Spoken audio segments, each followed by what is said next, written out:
Boa noite, vamos começar mais uma live de aquecimento aí. Microfone. Só um instantinho, gente, deixa eu só conectar aqui o microfone.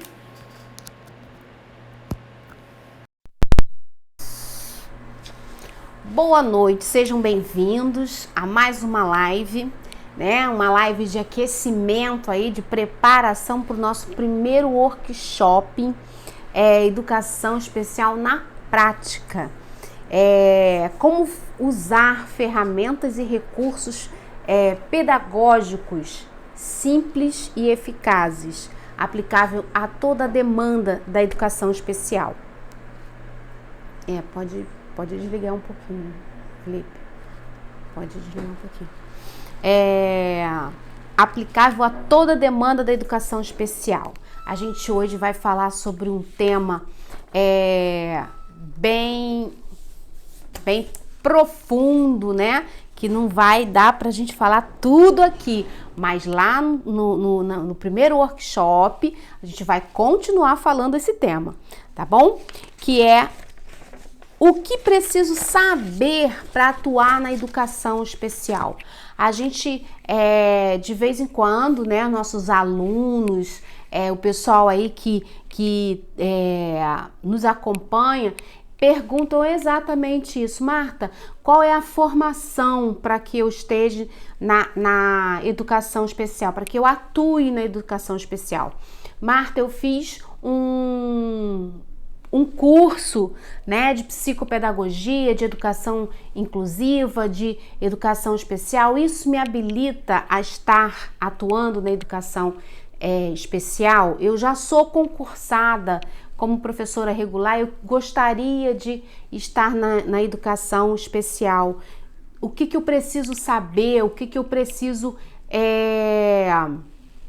me envolver, né? Conhecer quais são os instrumentos, quais são as ferramentas, os recursos pedagógicos, qual é a estrutura da educação especial. Então, tudo isso é questionado, né? Tudo isso é indagado aí pelas pessoas e é importante que seja mesmo. Os pais precisam saber da estrutura da educação especial, o que é, como que começa, como que acontece aí a inclusão da criança na sala de recursos, tá bom? Então, bora lá, a gente vai falar então hoje sobre o que a gente precisa saber aí para estar atuando na educação especial. Bem, o primeiro ponto, que é um dos mais importantes para a gente estar na educação especial, é saber o que é educação especial, né?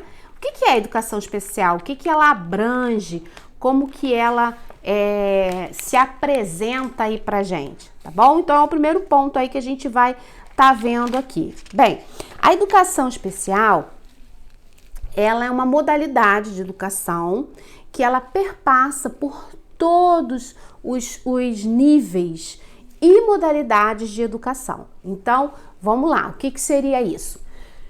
É uma modalidade de educação que ela passa por todos os níveis de educação. Então, desde lá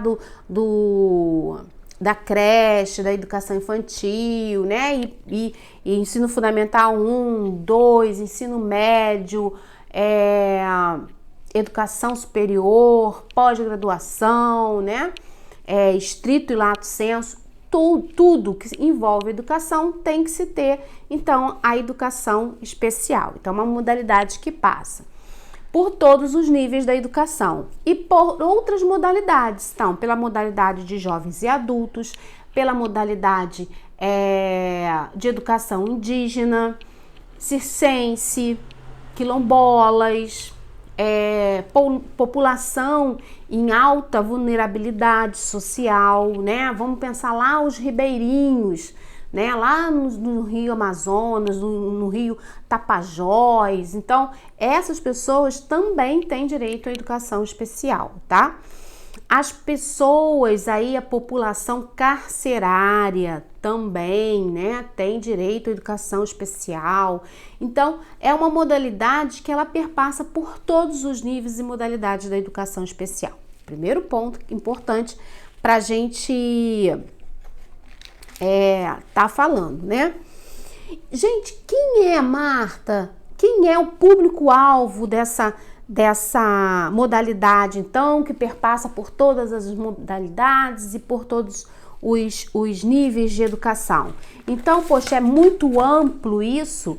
Não é tão amplo assim, né? É uma população complexa, né? Que a gente não pode homogeneizar, né? Essa população é uma população extremamente heterogênea. Por quê? Porque cada indivíduo é um indivíduo, né? Não é porque um aluno é autista e o Joãozinho é autista e o Pedrinho é autista que eles serão iguais. Porque a Mariazinha é síndrome de Down e a Aninha também, elas são iguais, a gente vai fazer, né, aquilo ali, não, a neurodiversidade humana, né, nos faz ter um olhar diferente para cada indivíduo. Isso não só na educação especial, como em a nossa educação regular também, né? Bem, mas qual é o objetivo da educação especial e qual é o público-alvo da educação especial? O objetivo da educação especial é promover a acessibilidade, é promover a inclusão, é promover o processo de aprendizagem das pessoas com deficiência. Então, a gente tem aí esse objetivo aí principal, então, né? Então, é quando a pessoa tem uma necessidade educacional diferente, né? Que a gente precisa complementar ou suplementar essa. Obrigada, você é show. Obrigada, Rô. Que a gente precisa complementar ou suplementar. Complementar é quando a criança tem um déficit cognitivo e precisa que a gente complemente, né, o seu currículo, faça adaptações, né, coloque aí o olhar funcional sobre aquele currículo. Gente, a internet está oscilando, tá bom? Então, paciência, que a gente vai chegar no fim aqui, tá bom? Mesmo que demore aí um pouquinho, a gente vai chegar no fim. Então, nós temos a complementação, que é quando a gente precisa, a criança tem um déficit cognitivo e a gente precisa, então, suplementar o seu planejamento, o seu atendimento. Ou suplementar, ou seja, ir além do currículo, principalmente para as crianças autohabilidades e superdotação, tá? Então, esse é o objetivo e esse é o início aí do nosso público-alvo. Essas duas características aí principais caracterizam aí o nosso público-alvo. Mas quem é o nosso público global? Hoje a gente já está mudando essa visão, né? Hoje a gente está falando aí do espectro autista, mas ainda tem leis ainda que utiliza o transtorno global do desenvolvimento, uma questão aí de nomenclatura, né, principalmente ligada à literatura médica. Então, a gente tem aí esse termo ainda, mas hoje a gente já também se usa aí os transtornos do espectro autista, outros transtornos, as deficiências físicas, sensoriais, surdos e mudos, as deficiências físicas, as múltiplas e a deficiência intelectual e a síndrome de Down, né? As síndromes, né? Em geral, pode ser algumas síndromes raras, como a síndrome de Kabuki, né? Que também é atendido pela educação especial. Então, esse é o objetivo e o público-alvo. Por que a educação especial é responsável, né? Ela é responsável por quê? Principalmente por organizar, né, as salas de recursos multifuncionais, aquelas salas que são montadas dentro das escolas, né, principalmente hoje as escolas públicas, né? Iniciou-se essa montagem aí dessas salas em 2008 e são salas que oferecem recursos e serviços, né, tecnológicos, ou seja, a tecnologia assistiva, capaz de atender tanto complementar como suplementar aos nossos alunos. A educação especial também, ela é responsável, né, por eliminar as barreiras educacionais. Ou seja, é um espaço de se pensar, gente, educação. É um espaço de se planejar educação. É um espaço de se pesquisar educação. E, principalmente, um espaço da gente implementar a ciência, né? Implementar aquilo que já foi estudado, aquilo que tem evidências científicas e aquilo que vai trazer para a gente um suporte comprovado de eficácia na vida dos nossos alunos. Então, o espaço das salas de recursos, ela tem todas essas funções, né? É essa a responsabilidade das salas de recursos. Eu costumo dizer para minhas alunas que a sala, e para os meus professores também, né? Quando a gente está trabalhando em equipe, né, colaborativa dentro das escolas, eu costumo dizer para o professor e para os pais e conscientizar as pessoas que o espaço da educação especial é um espaço de pesquisa contínua. Eu não posso me afastar do pensamento de cientista, de pesquisa, né? De investigação, de curiosidade, tá ok? Então, é promover o acesso à permanência e à aprendizagem da criança.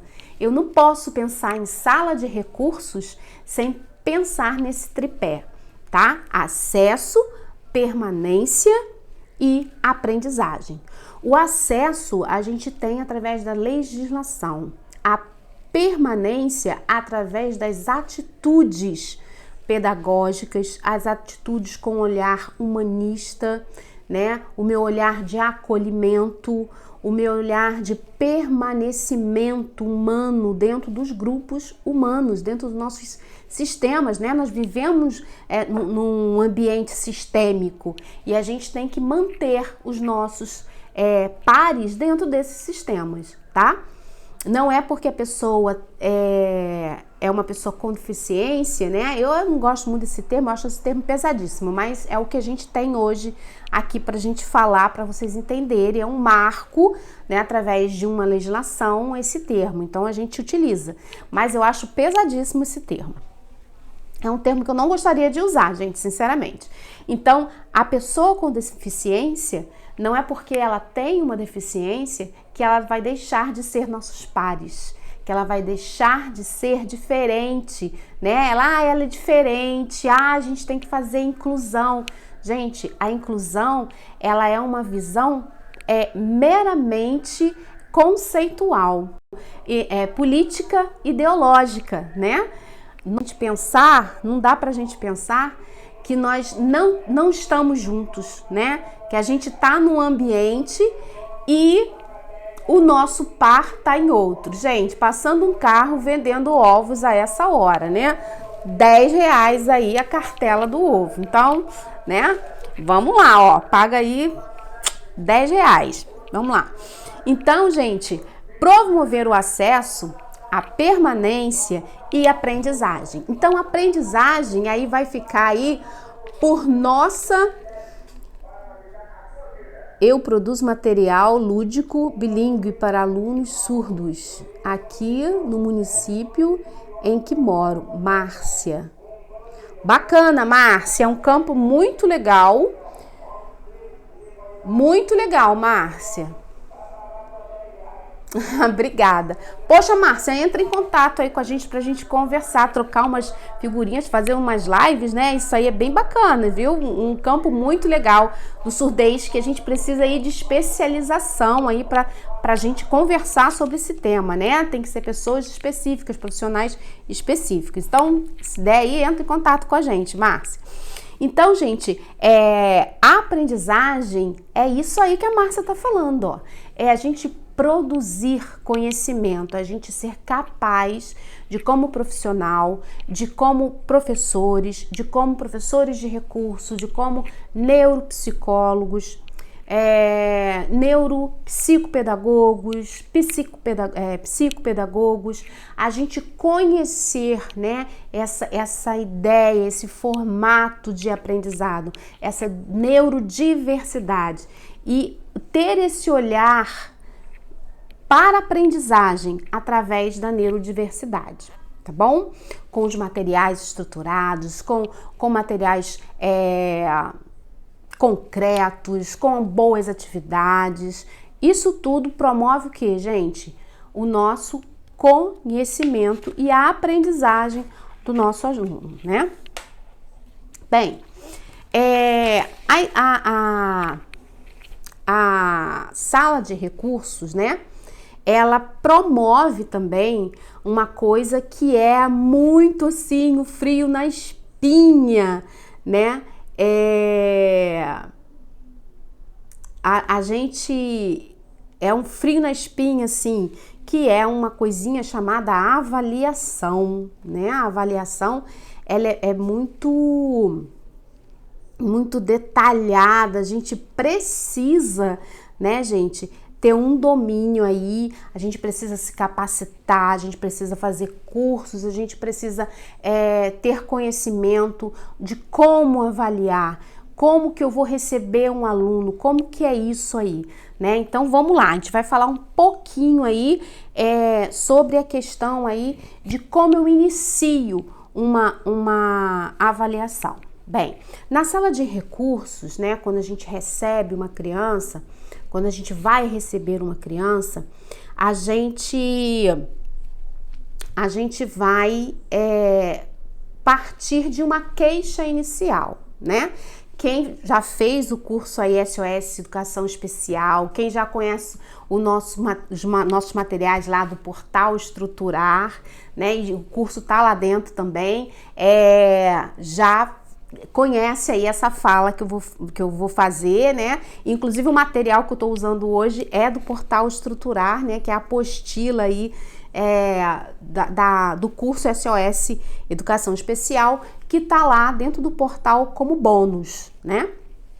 Então a gente vai aí ter a queixa inicial. Eu gosto muito de trabalhar queixa inicial, porque a queixa inicial é aquela reclamaçãozinha do professor, reclamação boa, tá, gente? Não é reclamação de coisa não. É aquela queixa mesmo, é aquela olha, meu aluno não tá bem, olha, eu tenho um olhar sobre esse comportamento, olha, eu fiz um processo diagnóstico com a turma e ele não se saiu bem em tais e tais áreas. Poxa, eu tô preocupado, ele não tem uma interação social bacana, olha, ele tá com dificuldade na questão da aquisição da leitura, da escrita. O que eu vou fazer, né? Essa é a primeira pergunta que o professor nos faz. O que eu vou fazer, Marta? Como você pode me ajudar? Então, vamos lá, como que eu vou poder ajudar? Em primeiro passo, gente, a gente vai pedir para esse professor relatar isso, registrar, né? Documentar. Eu falo que a educação especial, ela não existe sem documentos. A gente não pode pensar a educação especial sem documentos, tá bom? A gente não pode pensar a educação especial sem registros, né? Sem anotações, sem documentos, sem provas. Lembra que eu falei da pesquisa? A gente não pode fazer uma pesquisa sem pensar em registrar essa pesquisa, que vai virar o quê? Vai virar um achismo, né? Eu acho que isso acontece, eu acho que ele faz assim. Não posso. Eu tenho que provar o que o meu aluno precisa, né? E provar quem é o meu aluno.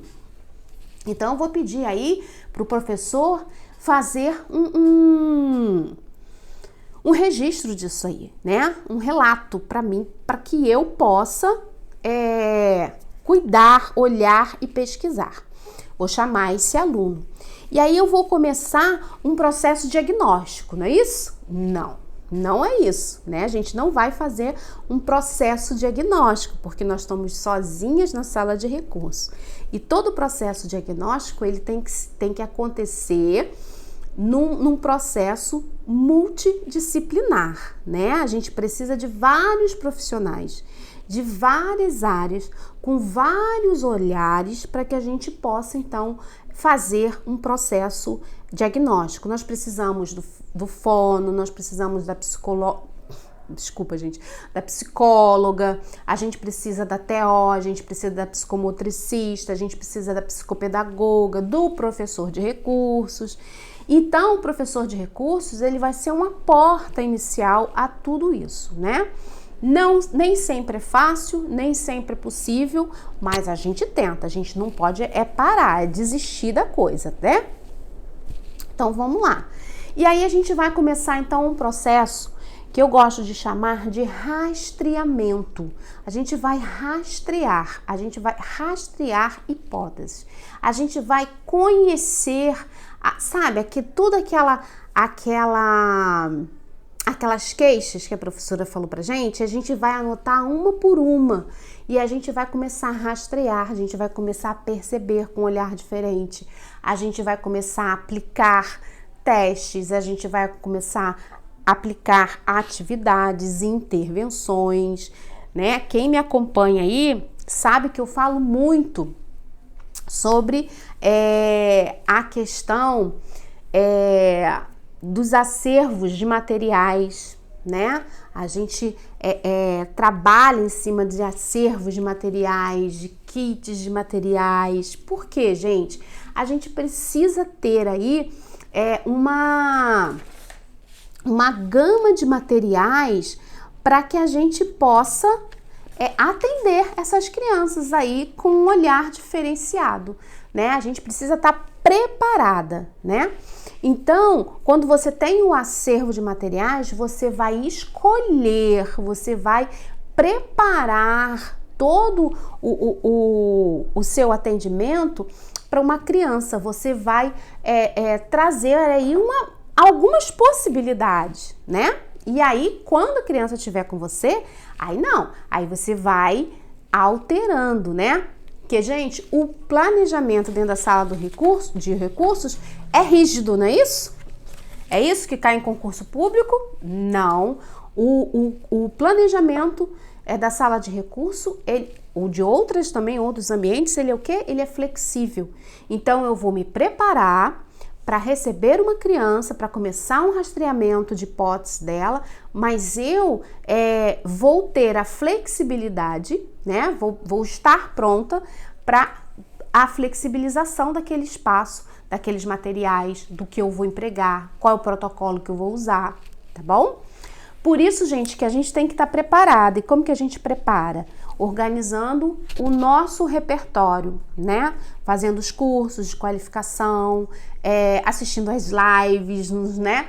Aí, assistindo também os nossos workshops, que vai acontecer quando, gente? De 17 a 23 de maio. Não percam, que a gente vai estar falando mais profundamente desses temas, tá? Então, do dia 17 ao dia 23 de maio, nós vamos estar com o nosso workshop. Quem quiser se inscrever, já pode se inscrever. Tem o link aqui na bio, tá? E também no YouTube. Não, só na bio, tá? Na bio aqui do Instagram, tá bom? Então, gente, o rastreamento de hipóteses, ele vai ser o nosso estudo de caso. Olha, não é pesquisa isso, gente? A gente pegar o indivíduo, saber o nome dele, saber como ele cresceu, quais são as dificuldades dele, como é a família, né? Tudo isso. E aí, gente, o que a gente vai ter que fazer? A gente vai ter que anotar novamente, né? A gente tem que lembrar aí do que a gente vai precisar anotar.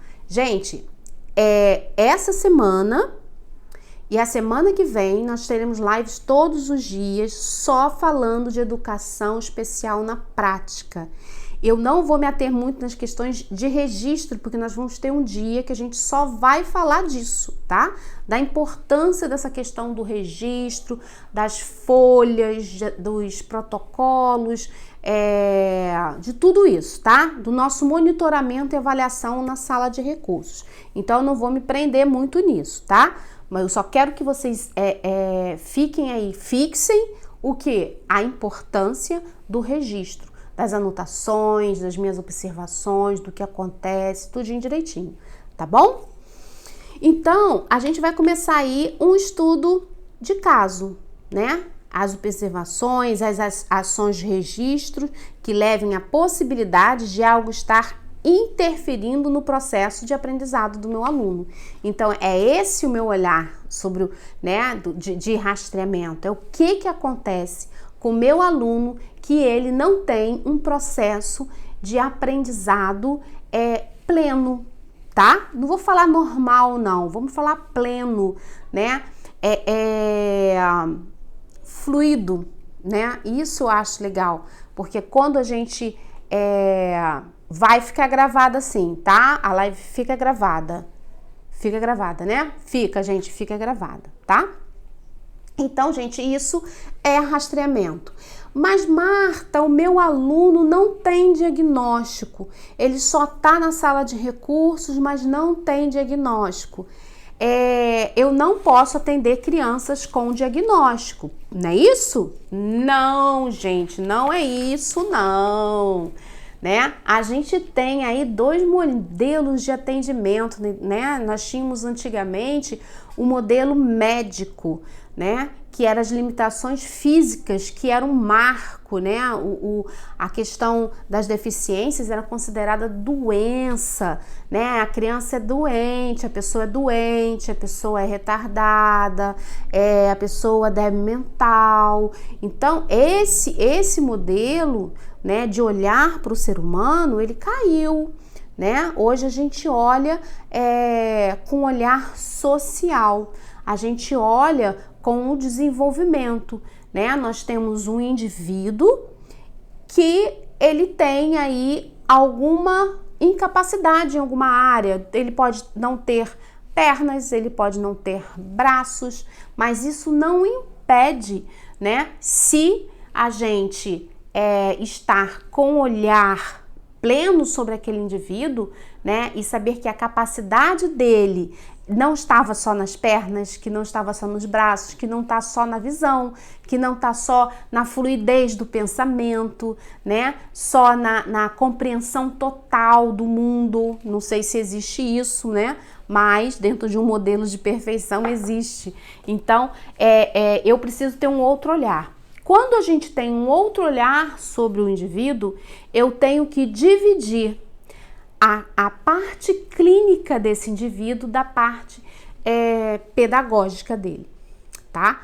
Então, a gente vai pensar também no indivíduo como um ser de direito. E quando a gente pensa num ser de direito, num estado de direito, como é o nosso, né? No estado de direito, porém, né? Num Estado democrático de direito, ou seja, democrático, porém de direito, tem que ser de direito, né? Se é democrático, tem que haver os direitos garantidos. Eu não posso pensar em limitar qual é o horário. Gente, ele é online, tá? Ele vai ter inicialmente um horário de início, né, Felipe? Mas depois vocês podem ver as aulas no horário que for melhor para vocês, tá? Dentro da agenda de vocês, não é isso? Então, a gente tem um horário de liberação das aulas, mas depois vocês podem assistir no horário que for melhor para vocês, tá? Do dia 17 ao dia 23/5, exatamente isso, tá bom?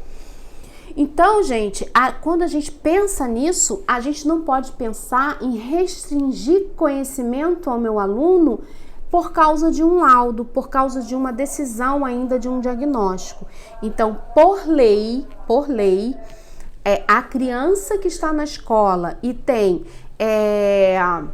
passa por uma avaliação na sala de recursos, que precede uma queixa inicial, que a gente está vendo um prejuízo cognitivo nela, um atraso de desenvolvimento nessa criança, eu vou dizer, não, ela não pode estar na sala de recurso porque ela não tem diagnóstico? Não, ela precisa estar na sala de AEE porque ela não tem um diagnóstico. Vocês estão entendendo? Então, quando ela tem, isso é muito bom pra gente. Qual é a importância do diagnóstico pra gente? Além da gente ter o respaldo de olhares diferentes, de áreas diferentes, nós temos também direcionamentos, né? Porque a gente tem aí um delinear de comportamento, né? Pelo menos de grupos de comportamento que aquela criança pode apresentar. E uma coisa mais importante do que isso, gente, pontos de diferenças de uma síndrome, de um transtorno, de um comportamento. Vamos lá. É muito tênue inicialmente pra gente, quando a gente começa a avaliar uma criança com deficiência intelectual leve, com atrasos cognitivos na escrita e na fala, de uma criança com dislexia. A gente pode se confundir aí. E o que o diagnóstico traz pra gente? Quando a criança ela é diagnosticada, a gente pode ver o diagnóstico diferencial, o que se diferencia da deficiência intelectual para a dislexia, tá bom? E que ponto é esse bem tênue aí? A criança com dislexia, ela tem um desenvolvimento global normal, tá? Dentro dos padrões da normalidade, dentro dos padrões de desenvolvimento infantil. Já a deficiência intelectual, não. Ele tem prejuízos, né, no desenvolvimento intelectual dele e também nas funções adaptativas, que não acontecem lá com o nosso aluno de dislexia, tá? Que é um transtorno específico da leitura e da escrita. As outras áreas ele tem desenvolvimento pleno. Então, é importante que a gente tenha diagnóstico e é importante que a gente conheça todos os diagnósticos para a gente poder ter esse olhar diferencial, ok?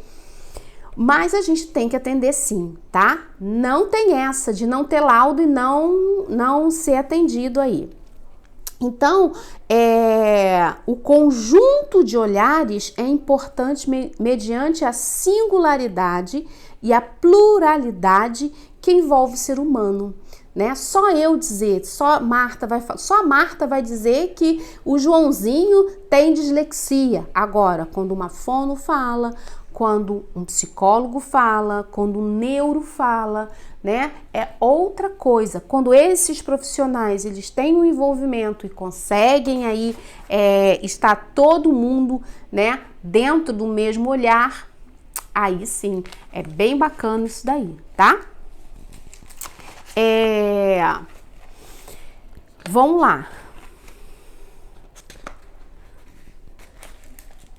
E aí, gente, então, pra gente resumir, a gente tá aí levando pro final a nossa live, eu vou, até porque, gente, amanhã a gente vai falar um tema que é bem bacana, eu vou falar aí sobre planejamento. Então, olha só, eu vou até o planejamento hoje. Amanhã nós vamos estar falando sobre planejamento, tá bom? Então, a gente vai estar fazendo uma continuidade. Então, é legal que vocês participem de todas as lives, gente. Vocês vão ver que vocês vão... tem muita informação, muita coisa legal para a gente poder estar dividindo, tá bom?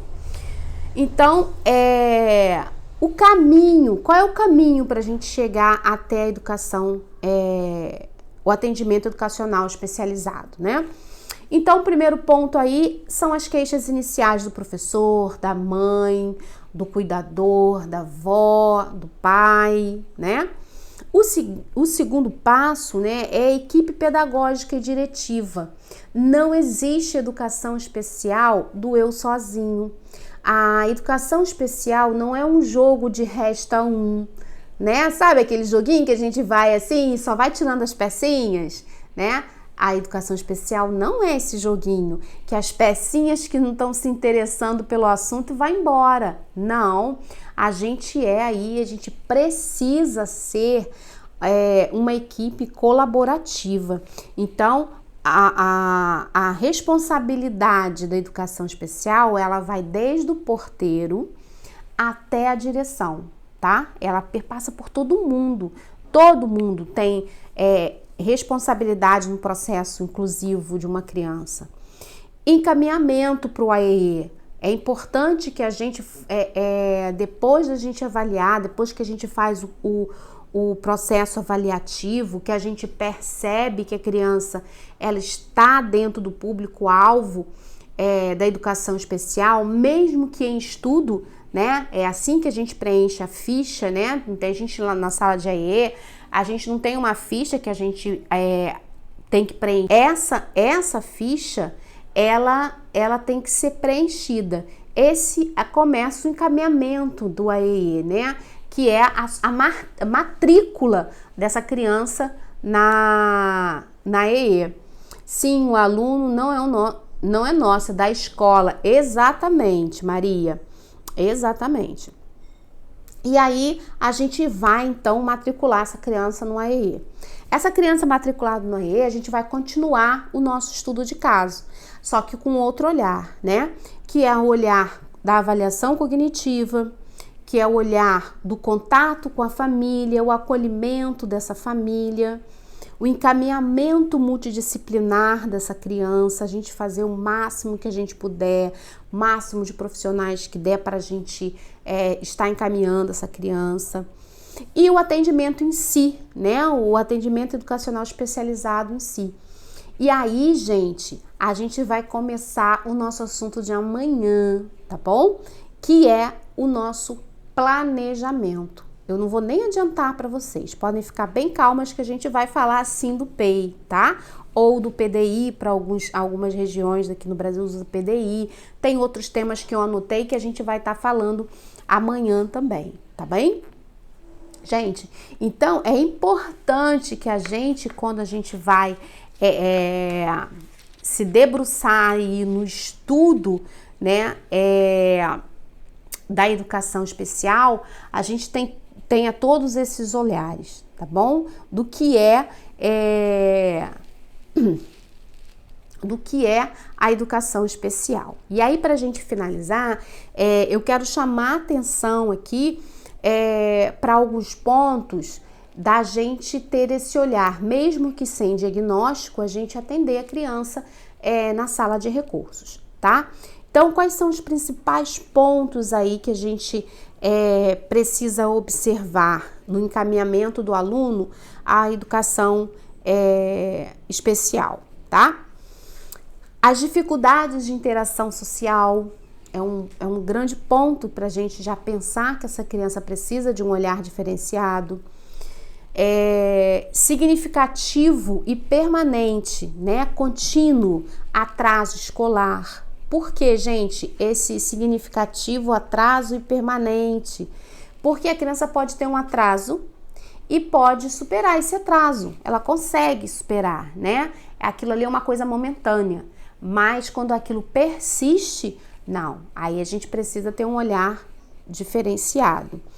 Prejuízo na comunicação, né? A fala tardia, a pouca compreensão da comunicação, a não comunicação fluente, o apontar muito, o repetir muito, a troca de fala contínua, permanente, fora já da idade, demora na realização de tarefas, perde a atenção com facilidade. Então, todos esses sinais aí, esses cliquezinhos que a gente tem que ter como profissional, eles já fazem a gente ter olhar sobre a criança capaz de fazer um processo de avaliação dele dentro da educação especial. A escrita, a desatenção e principalmente a memória, né? A gente também tem um olhar bem atento para a memória. Gente, isso tudo aqui, ele tem que estar alguns pontos em conjunto, outros aparecem, outros não aparecem, tá? Então, são ideias, são observações que a gente tem que ter sobre o aluno, tá? Então, a gente vai estar aqui, nesse olhar aí, a gente vai estar, então, trazendo a criança para dentro da sala de recurso e começando todo o processo, que é um processo lindo, maravilhoso, que a gente faz muitos materiais, né? Eu sempre conto a minha história aqui, que eu trabalho na educação especial desde que eu comecei no magistério, né? Eu nunca fiz outra coisa senão ser professora de crianças especiais. Então isso, gente, me deu um repertório muito grande de materiais, de atividades, de conhecimento, de derrotas, né? De momentos de barreiras, né? Barreiras de conhecimento, barreiras de organização desses conhecimentos. A gente não é só flores, né? A gente também tem os nossos espinhos, as nossas dificuldades, né? Às vezes a gente tem alguns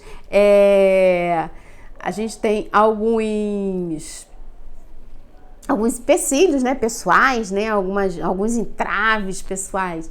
Então, gente, dentro de todo esse arranjo aí de anos e anos, são quase 34 anos de magistério na educação especial, de quando a educação especial não era nem educação especial, pulou aí todo esse material, né, que são os materiais que vocês veem aí eu compartilhando com vocês, alguns gratuitos, outros através dos kits, né, que é uma história bem bonitinha. Quem tiver lá no workshop vai escutar a história aí dos kits, é uma história bem bacana pra gente estar dividindo com vocês. Aí eu vou contar lá no workshop, lá do dia 17 ao dia 23 de maio, tá bom?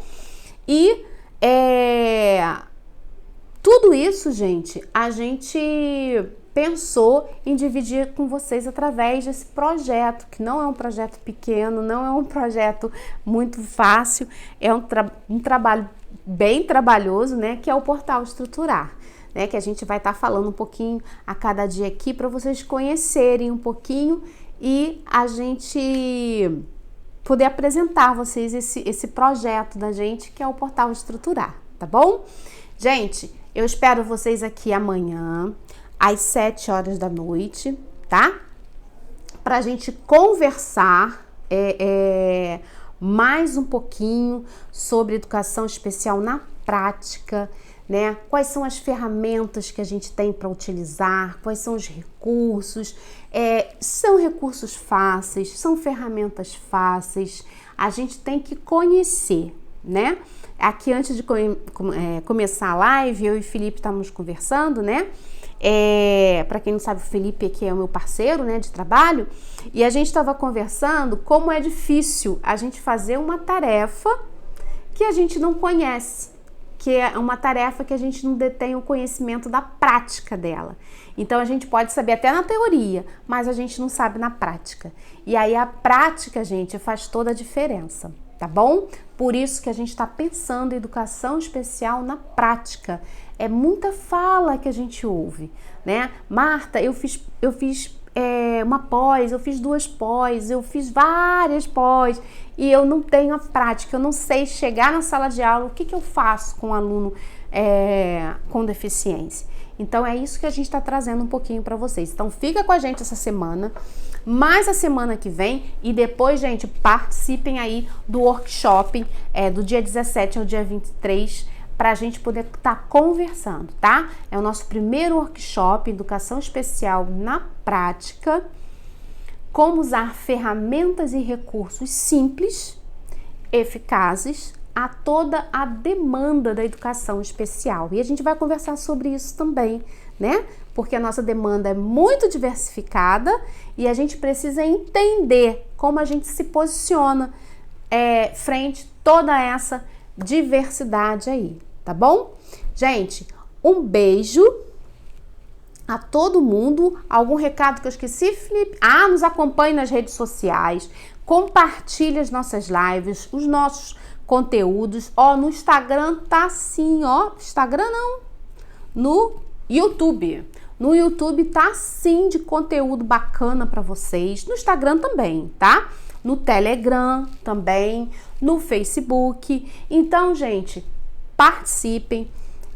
Cliquem aí, quando vocês assistirem, dá umas clicadas aí nos aviãozinhos, marquem as nossas colegas que estão em sala de recursos, as nossas professoras regulares que precisam também conhecer, ouvir um pouco do que a gente tem para falar, tá ok? Então, amanhã, gente, a gente vai estar aqui falando sobre a questão do planejamento, tá ok? E como que o planejamento pode melhorar o nosso tempo? Olha que legal! Como a gente pode pegar um planejamento, fazer um planejamento e desse planejamento a gente vai trabalhar muito bacana e a gente vai ter tempo também, tá bom? A gente vai estar falando sobre isso aí. Então, beijos e até amanhã, meninas. A gente tá aqui amanhã, 7 horas da noite, para mais uma live aí, tá bom? Com o tema planejamento. Tchauzinho. Sou da sala de recursos multifuncionais. Deixa eu chegar um pouquinho aqui pra frente para eu poder ver. Eu não sei onde tá meu óculos. Não tá. Tá aqui. Vamos lá. Vou ler um pouquinho aqui para vocês. Profissionais de apoio também. Também, gente, profissionais de apoio. Claro, o profissional de apoio, gente, os ATs, os mediadores. Tudo isso é muito importante, a gente tem muita coisa para falar para esses profissionais, tá bom? Que são profissionais muito importantes no processo de aprendizado, né? De ensino e aprendizado aí. Eu sou apaixonada por ATs, gente. Eu sempre me dei super bem com as minhas ATs, com as pessoas que me acompanham, porque o melhor nome que eu gosto é mediador, né? Porque eu acho que é exatamente essa função dele. Ele faz uma mediação entre o conhecimento e o ser humano, que é o aluno, né? Ela dá um certo conforto e acolhimento aí para os nossos alunos especiais. Então, muito bem-vindas, tá? As mediadoras aí. Aqui a Ludovina. A Ludovina tá falando, sou coordenadora do AEE. Parabéns! É muito trabalho, né? É muito trabalho, mas parabéns. Beijo para vocês e até amanhã, tá bom? Tchau!